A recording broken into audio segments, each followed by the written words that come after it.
Hi, this is Dave Blair from DaveBlairMusic.com, and today I want to talk to you about recording, uh, mainly recording vocals in the studio.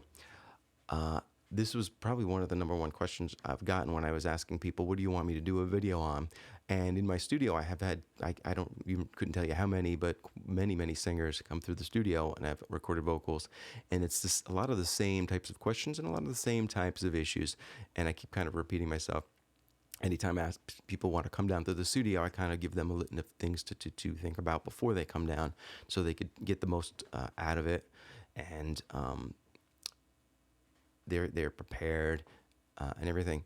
And specifically kind of want to talk a little bit towards people where it's their first time in the studio, because this is a scary thing. A lot of people, maybe they sing in bands or they've been taking lessons for a while, and now they're ready to do a recording.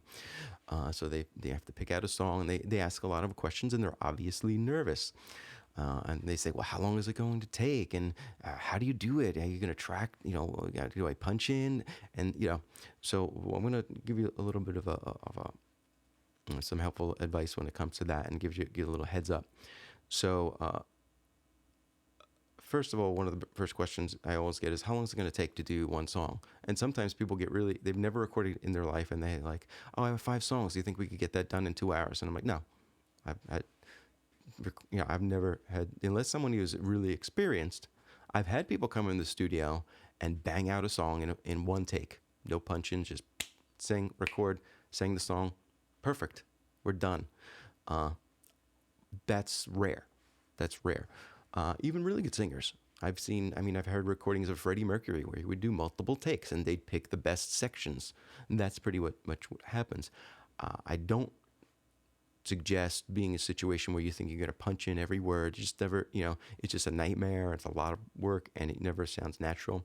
I think it's better to kind of sing sections, maybe sing a whole verse or even at very least a whole line, so it kind of has a flow to it. For myself, and I'm quite experienced, I'll probably sing a good chunk of the song, maybe the whole verse.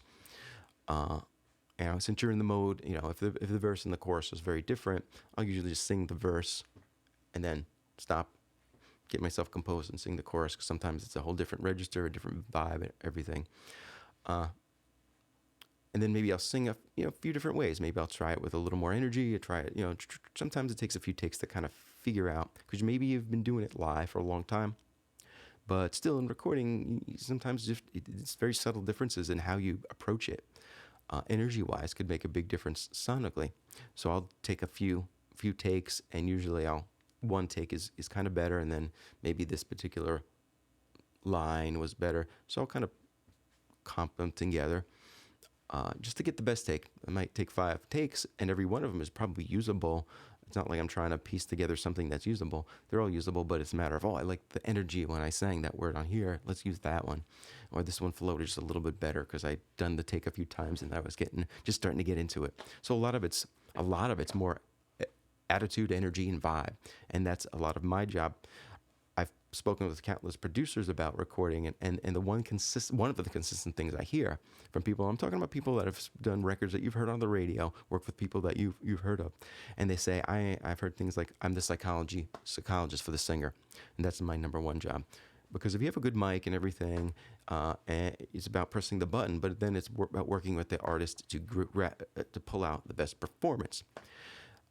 And I've done things where I've lit candles, dimmed the lights. Sometimes the most common thing I'd say is someone's nervous, and I got to get them feeling comfortable, and that's my job. So a lot of it is just joking around, making them feel comfortable. So a lot of that's my job, to make someone feel comfortable. Now, when you have people who it's their first time in the studio, they're obviously really nervous. So sometimes that's 90% of the effort, is getting them to a point. We might do singing for an hour, and that whole hour isn't really even about trying to get a take. It's about getting them to feel comfortable in their own voice in the studio using headphones. So a couple of things that I suggest when people are going to come down for the first time is, first of all, pick a song that you're comfortable with. A song that you've sung at karaoke, or I would suggest you're going to save time and money the weeks before you have the studio time. is go sing it at karaoke, go sing it at open mics, go sing it for your friends or your family, to along with a CD with them looking at you.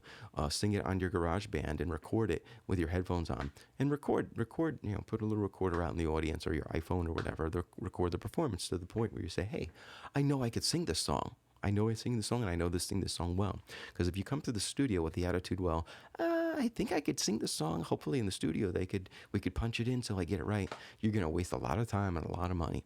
And if you're not capable of singing a song where it sounds pretty good live, then you probably shouldn't be going to the studio yet. You're just gonna waste a lot of time and money. Go out, perform it, even if it's an open mic. It doesn't have to be perfect, but it has to be good, where it's in tune, it has some feeling to it.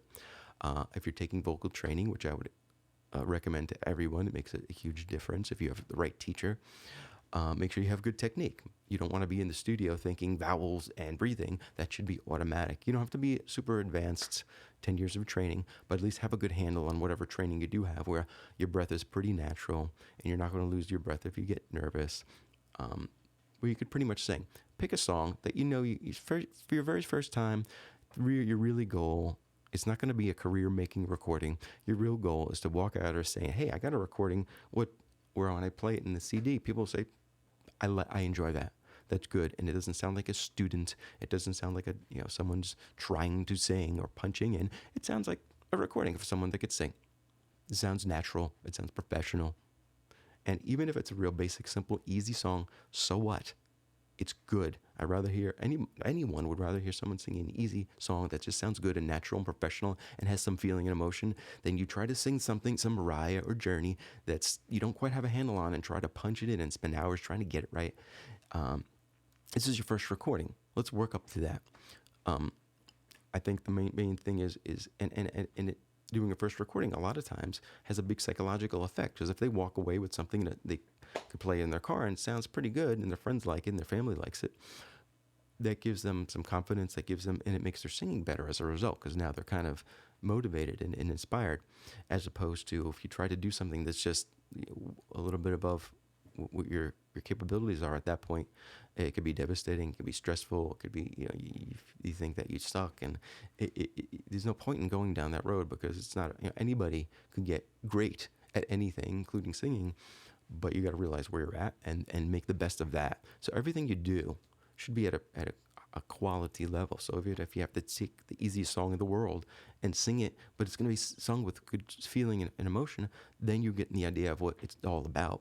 Then you develop your skills where you could do that same quality with something that's more advanced, and work up to the point where you could eventually do the Journey song or the Mariah song or whatever, Whitney Houston song.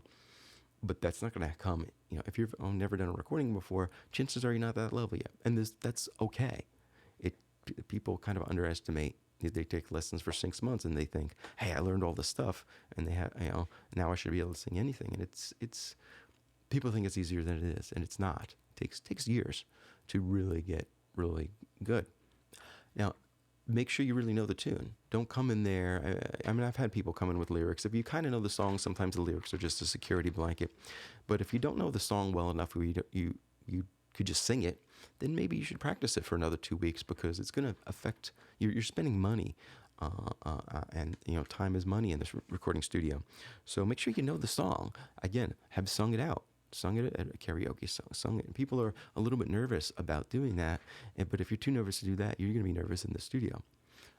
Again, like I said, use practice recording it on your laptop at home for free with the headphones. Get comfortable with that, because you don't want to spend money per hour just to get used to what it feels like to sing with a microphone and headphones. You can do that for free at home on your laptop. You should warm up your voice before. Now, again, this goes back to training. If you're properly trained, you should know how to properly warm up. There's a lot of bad training out there, and there's a lot of warm-up exercises that actually make you worse. I've seen stuff that make me cringe. It's like, oh my God, that person is glottal stroking and making their voice heavier and dark as they're warming up. They don't, So make sure you have a good teacher that's making you're getting results from and as consistent improvement, and you're understanding what they're doing. But if you do warm up properly, make sure that you're well rested. Very important. Really important. Um, don't come to the studio after people come running in, they're sweating, they say, oh man, I rushed here, I just did a 12-hour shift at my job, and now I'm going to sing. You're not going to sing your best. I've been singing professionally for 20 years, and if I come running from a job to a recording session, it's not as good. It's not as good. You're tired, you're slow, you're distracted. Uh, you want to be fresh, especially recording. So, hey, sometimes you have to do a gig. I come from work to do one gig and then leave that gig and do another, and you got to do what you got to do. But if you're scheduling recording time, schedule it for a time, a Sunday afternoon where you don't have to work, you're well rested, you had a nice breakfast, you're well hydrated, you're comfortable, wear loose, comfortable clothes, because that all affects the performance, because it's really about eliciting an emotion.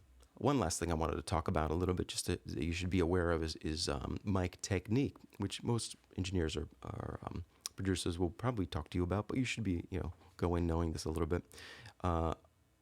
Now, where you are in context of the mic has a big effect on the sound. If you get really close to the mic, for most mics, it gets what you have what you call proximity effect. So as you get closer, you get more of a low end fullness. As you get back further, it gets a little crisper, and depending on what type of sound you want to get, you kind of could adjust, and it depends on the singer. It depends on the song. It depends what you're doing. Also, if you're singing a soft part and then you go and sing a much louder part, usually will back off the mic, so this doesn't blow the mic or even hit the compressor really hard where it squashes everything. So you want to play with that, and that's something you could do at home as well, for free. You get a $100 USB mic and practice this stuff for free in your home, so that when you're spending money in the studio, you're not spending money to learn stupid stuff. Also, a lot of people say, "What's the best vocal mic?" No such thing. It's like saying, "What's the most comfortable sneaker for me?" Depends on your foot. Depends on your size. If I said the most comfortable sneaker for you is a size 10 Nike, well, then you might be a size 12. It depends, so the mic, everybody obviously has completely different voices. Some men have deep, boomy voices. Some men have high tenory voices. Some women have a screechy voice, really bright. Other women have a warm, full voice. Do you sound like Sade? Do you sound like Whitney? Do you sound like Steve Perry? Do you sound like Dave Grohl? And that is going to affect what mic works with your voice. And there's no, and people all even ask, "Hey, you've heard me sing. What's a good mic for my voice?" I've never known anybody that could really do that well, you guess. And in general, if someone has a higher, screechier voice, you might pick a warmer tube mic that warms things up. But in general, what you really have to do is try different microphones. And most studios will have a couple of different microphones. Usually I'll start with a Perlman TM1, which 90% of the time works really well on a vocal, and I'll play it back and say, that sounds really nice, and go with that. Sometimes not, and I'll go with an SM7 or a KSM32 or whatever else might work. But it really depends on your voice. Again, a lot of it has to do with comfort level. I've had times when I turned down the lights and lit candles multiple times for singers. It creates a vibe, an atmosphere, and that made a difference in the quality of the recording. Also, sometimes the first few takes are just getting out their nervousness, and you kind of got to talk to them. You joke around, you tell a joke, you make them feel comfortable. You do whatever you have to do to kind of just get them motivated and get them out of their head. Now, being a singer myself, I've been in those shoes, so I kind of know what they're feeling, what they're thinking when they're behind that mic, and they're a little nervous. They're trying to get that take. It's nervous because you feel like, even though you could stop recording and do the recording again or punch in whatever you want, it's still, you feel like it's got to be really good because it's going to go on tape and it's going to be there forever. One thing I often tell people is let's get a tape that's usable. And once I have a tape that's usable, like, we could use that. I think you got more in you. I think people get a little more comfortable because it's like, hey, we got one that we could use. Now let's try to have fun. Let's just go off and just have fun and joke around and just put a lot of energy in it, try to be goofy, whatever. And sometimes that's how you catch the lightning in the bottle. And I've done that with bass players and everything. I've worked with bass players that have done international, have played in front of 10,000, 100,000 people, phenomenal players. In the studio, they're still sometimes being careful. They don't want to make a mistake, or they don't want to, you know. And then what I'll say sometimes is, hey, I want to get that magic. I know you're really great, so I want to get that magic take from you. So it's like, hey, we just did a take and there's no mistakes and it's good. So now let's just do a take for fun, just for fun, and just goof off and have fun. And often there's some really magic I could find in those takes that winds up on the record. So that's another thing that I often wind up doing in the studio. That's really what you want, is you want to catch that magic. You want to catch that lightning in a bottle. And a lot of it is really, I know, being a performer myself, whether it's a guitar improv solo or a vocal performance, it's here, it's getting yourself in the zone. And if you've been doing it for 20 years, you could kind of get there. I know people that just every time they step into the mic, they're in the zone. Even on a bad day, it still has that vibe to it. And that's the goal, to kind of get to that point. I'm not always like that. I think most of the time when I do perform, it's good. It's never bad, but still, it's also about getting that magic performance. And some nights it's like, wow, you're really on fire that night. And hopefully you get that most of the time, or ideally all the time, but nobody, I don't know, too many people could do that. So maybe a Donny Hathaway or, somebody like that. But I think you get the idea. That's it. I'm sure I'll come up with other ideas, but I think this is a good primer for people going in the studio for the first time recording vocals. And I'm sure if I think of more things, it'll be a part 2. Thanks.